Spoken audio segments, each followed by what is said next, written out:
Holy cow, have you been seeing what's on the media lately? I can't even believe it. If you haven't seen it, don't worry, I'm gonna show you. But lately, even the things in the media have been impacting my family, which couldn't make me happier than a dog eating chicken livers. If you're new to the channel, my name's Lillie. I'm a certified nutrition health coach on a mission to help as many people possible stop eating processed junk foods and start eating more single ingredient, real whole foods, which is why yesterday when I was at the gym and it has the TV playing the news showing this. Breakfast favorites are joining forces. Black Label is releasing bacon that tastes like Cinnamon Toast Crunch. The thick-cut bacon said to be coated with a blend of cinnamon and sugar, creating a crispy, sugary crust when cooked. I know. They're ruining bacon. Needless to say, I was not impressed when I saw that when I was at the gym. No, God! No, God, please, no! No! No! No! But aside from that, I have been seeing so many new social media accounts and media outlets and podcasts with people talking about, oh my goodness, yeah, the three. Processed sugar, ultra-processed grains, and seed oils. When my uncle was president, I was a boy. Juvenile diabetes was effectively non-existent. Today, 1 out of every 3 kids is diabetic or pre-diabetic. In the year 2000, the autism rate was 1 in 1,500. Now, autism rates in kids are 1 in 36. Nobody's talking about this. There's nobody else in the world that is experiencing this. This is only happening in America. And why isn't this in the headlines every single day? Why are we allowing this to happen to our children? These are the most precious assets that we have in this country. How can we let this happen to them? Now I'm just gonna refer to him as him because frankly nowadays I never know which words I can and can't say, and that's one of them, so we're just gonna call him him.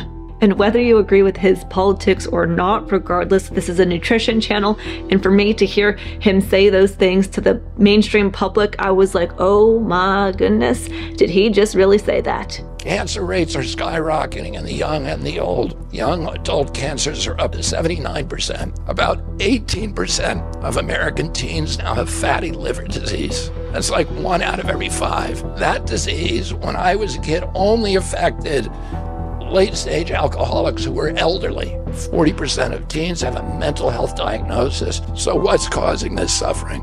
I'll name 2 culprits. First and the worst is ultra-processed food. About 70% of American children's diet is ultra-processed. That means industrial manufactured in a factory.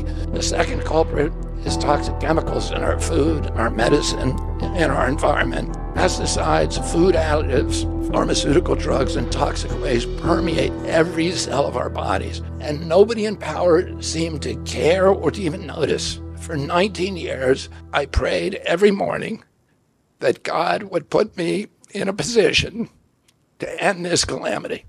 Honestly, watching the speech made both of my husband and I cry because it was kind of like a huge sigh of relief and made us feel less crazy because these are things that we've been talking about for years. And now finally someone who has more sway, more influence, and more authority is saying these things and hopefully waking more people up.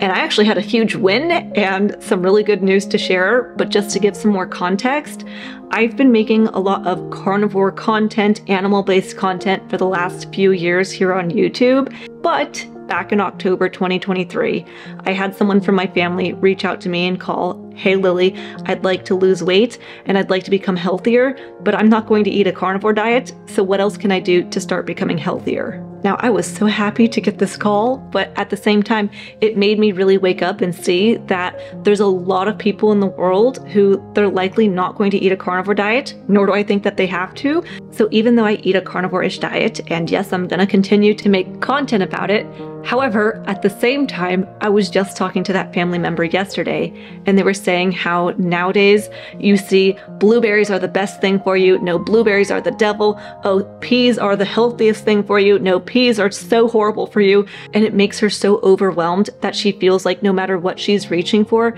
like Brussels sprouts or an apple, she's nervous aren't actually good for her and are just as bad as eating pizza, so she might as well just have the pizza. This is why over the past year, you've seen more of my videos shift into let's stop eating processed junk foods, as the majority of our families, friends, and people all over the world are eating these processed junk foods. I promise the majority of people aren't overweight because they ate too many apples and asparagus. And I think the 3 big dietary changes people could make to start making a huge impact on their health would be to limit the processed sugars, seed oils, and ultra-refined grains. Which unfortunately nowadays, those 3 ingredients are in the majority of foods in the grocery store. We've got the chips aisle, crackers aisle, cookies aisle, cakes and sodas and pizza, all of the baked goods, even the breads nowadays are filled with these ingredients. And so it makes me very sad to see the grocery stores transform now into what I call the garbage stores, as a lot of the foods in there are, you know, garbage. I would love to see the garbage stores revert back into grocery stores and have real food, meats, fish, eggs, dairy, fruits, veggies, things that are just one ingredient. The foundation of our diet is ingredients that we aren't biologically made to eat, that didn't exist 100 years ago. The foundation of our diet is 3 things when you look at any label. It's added sugar, processed sugar, which basically didn't exist 100 years ago, it's just from natural sources, ultra-processed grains, which were invented 100 years ago. The processing takes the fiber off. They're basically hidden sugars, devoid of nutritional value, and seed oils. Seed oils are the top source of American calories. And this is actually seed oil, the top source of American calories. Soybean oil, canola oil. This is the baseline of American calories right now. And these seed oils were actually created by John D. Rockefeller as a byproduct of oil production. It's basically engine lubricant. And the Rockefeller and those aligned with him actually lobbied to have this suitable for human consumption. And so my family has kind of been getting the idea that it's those 3 ingredients that we want to avoid, but it wasn't until he confirmed it that they finally told me just yesterday that they have removed 95% of the seed oil products that they have in their house, getting rid of lots of the processed junk foods in their pantry, and it just made me so happy. That was my win for the week.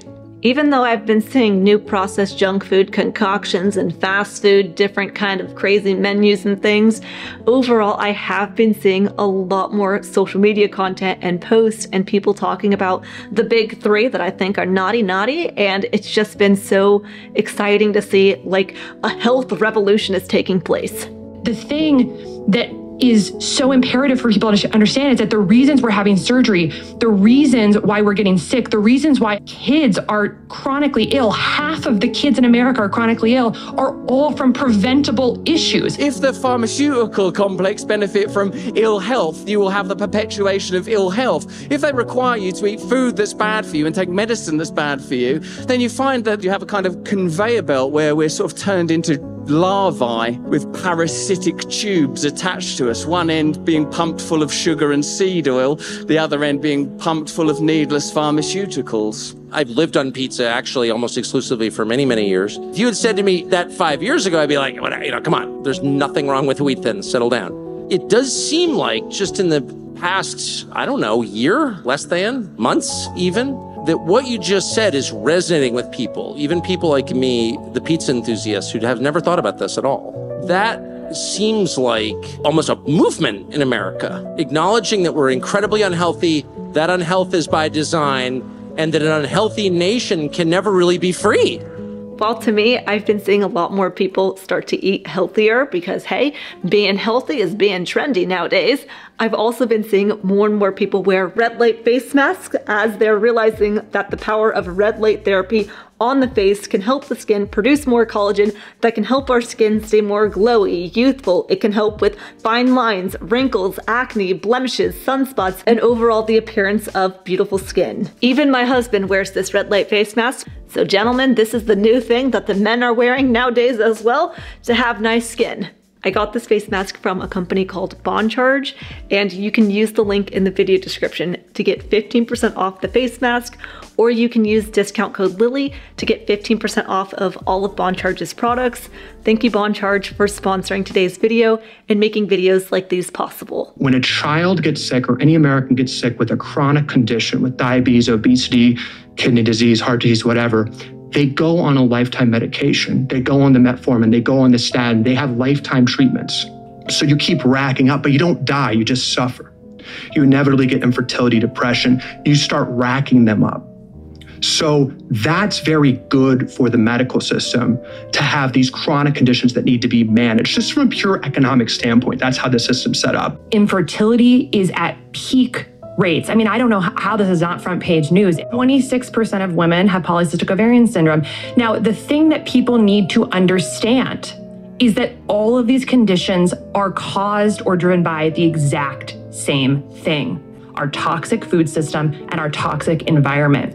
These subtle, insidious forces that are creating slow, progressive illness starting now in fetal life. They make us sick, but they don't kill us, and then we are drugged for life. A child born in a hospital in the United States today, within an hours of coming from source into this, into this body, the first thing that happens to them is in their first day of life.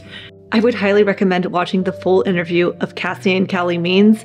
I kept hearing about this interview and being recommended to watch it, and finally I watched it, and wow, it was perfectly said. I had chills down my arms. I hope that you watch it and share it with your friends and family, because it's such an important conversation, and I'd love to do an interview with Cassie and Callie Means myself. And so if you haven't already, please consider subscribing to the channel so that way we can get on some more awesome guests that can spread a very powerful message. My mom had a very tough menopause in her 60s, got all the American diagnoses: high cholesterol, they gave her a statin; high blood pressure, they gave her an ACE inhibitor; high blood sugar, they gave her metformin. Oh, this is normal. It's a rite of passage. Every American's getting these diseases. So she went to all the specialists. She went to the cardiologist and the endocrinologist and her primary care doctor, got all these medications. And then, she's 72 years old, doing everything the doctors are telling her to do, taking the pills every single day. And she gets a diagnosis of stage 4 widely metastatic pancreatic cancer. She was dead 13 days later. They looked at us after her death and said, "Oh my God, this is so unlucky." And I knew enough at that time to know there was nothing unlucky about this. This was an entirely predictable sequence of events. The only person who's going to help you become healthy is you. And even though the internet and social media can make it very confusing to know what to truly eat, what's healthy, what's good, what's not, I would just start with the basics. Eat foods that you could find out in nature. Even just yesterday, my family was saying how it's so unfortunate that humans went ahead and combobulated, discontorted, and manipulated foods so that nowadays they can have a strawberry in their house in January. And I said, wait. If the worst thing you've got in your house is a strawberry in January, I'll be happy. Don't get me wrong, it's great to eat seasonally, but at the same time, most people are not getting overweight by having too many apples or too much asparagus.